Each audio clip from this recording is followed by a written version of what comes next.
नमस्कार, आप देख रहे हैं संभाग पोस्ट न्यूज। आइए करते हैं खबरों की शुरुआत।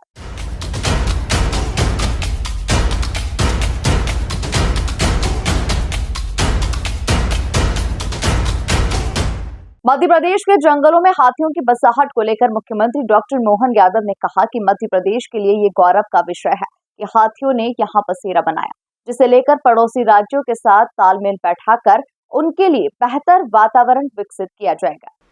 छतरीपुरा की घटना को लेकर मुख्यमंत्री ने कहा कि हम सभी वर्गों को साथ में लेकर विकासशील प्रदेश की योजना बना रहे हैं, लेकिन जो भी व्यक्ति लॉ एंड ऑर्डर को अपने हाथ में लेने की कोशिश करेगा, वह शांति बिगाड़ने की कोशिश करेगा, उसके ऊपर सख्त कार्रवाई की जाएगी।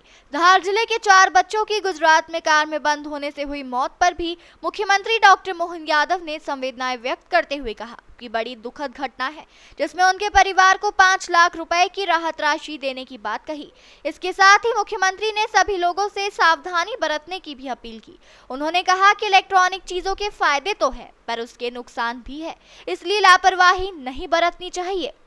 कनाडा में हुई घटना की मैं कठोर निंदा करता हूं। खास करके देश विद्रोही लोगों ने हिंदू समाज के बीच में ये जहर घोलने का काम किया है। विदेशी शक्तियाँ भी उसी में है। मैं अपने देशभक्त हमारे सभी सिख बंधुओं का धन्यवाद भी अदा करता हूँ, जिन्होंने आगे आकर के इसी घटना की निंदा भी की है और पूरा देश इस तरह की घटनाओं को बर्दाश्त नहीं करता। मैं कठोर शब्दों में निंदा करता हूँ। सर, हाथियों को लेकर क्या कदम उठाए जा रहे हैं संरक्षण के लिए, जो घटनाएं हुई हैं मौत की? मैं बीते दिन रायपुर में था, उसके बाद भी आपकी जानकारी में है कि ये हाथी हमारे अपने मध्य प्रदेश की आबो हवा उनको पसंद आई है। एक तरह से पहले आते जाते थे, लेकिन आज की स्थिति ये बन गई कि अब हमारे जंगलों में, यहाँ के रहन सहन में, यहाँ के जंगलों की व्यवस्थाओं में लगभग 100 से ज़्यादा हाथी अब मध्य प्रदेश के हमारे बांधवगढ़ से लगा करके उमरिया तक सभी जंगलों में स्थायी रूप से रुक गए हैं। तो प्रशासन के साथ हमने प्लान बनाया, फॉरेस्ट डिपार्टमेंट हाथियों की सुरक्षा के लिए भी, हाथियों की रहन सहन के साथ साथ जनजीवन में भी कोई कष्ट नहीं आए, इस तरह से हम पड़ोसी राज्यों के साथ भी इसके लिए तालमेल बनाने के लिए कल मुख्यमंत्री मेरी श्रीमान विष्णुदेव साय जी से भी बात हुई।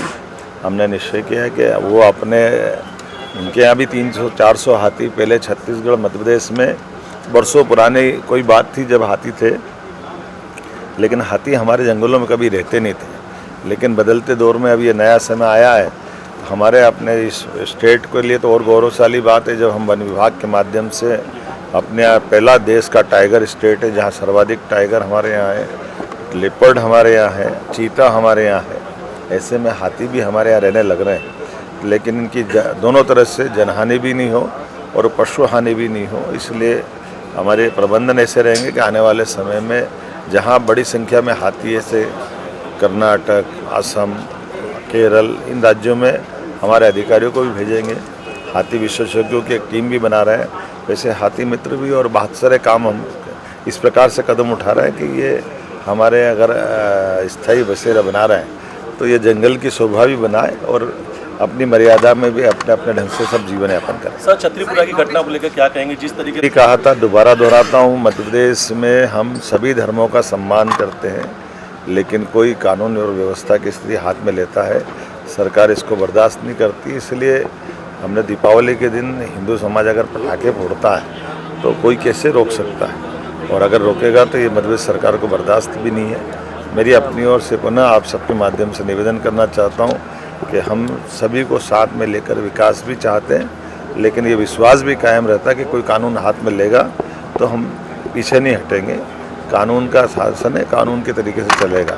कानून सबसे निपटने में सक्षम है, सरकार सक्षम है। सर, कार बंद होने से बच्चों की 4 बच्चों की मेरी जानकारी में आया कि हमारे कुक्षी का परिवार गुजरात में गया था। गुजरात में गाड़ी में बच्चे बैठ गए और वो दुखद घटना हुई। मैं परमात्मा से कामना करता हूँ कि जिन बच्चों का साथ घटना घटी है, परमात्मा सबको मोक्ष दे।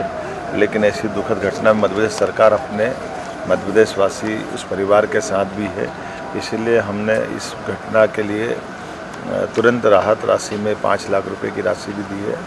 और परिवार के दुख की घड़ी में सरकार भी उनके साथ है। और इस प्रकार की घटना न हो, इस प्रकार की मैं अपील भी करता हूँ। ये इलेक्ट्रॉनिक साधनों के लाभ भी है, लेकिन इस प्रकार से नुकसान भी है। ऑटोमेटिक लॉक हो जाना गाड़ी का, और हवा प्रकाश बंद हो जाए तो किसी के साथ में भी ये घटना हो सकती है। तो लेकिन इस घटना के लिए मेरे अपने मन में बड़ी गहरी संवेदना भी है और दुख भी है कि एक बहुत गलत घटना घटी है। लेकिन इस व्यवस्थाओं के आधार पर अब मैं परिवार में जिन बच्चों के साथ घटी उनके माता पिता अभिभावक से भी अपील करता हूँ कि वो भी सावधानी रखें। ऐसी घटनाओं से सबको सबक लेना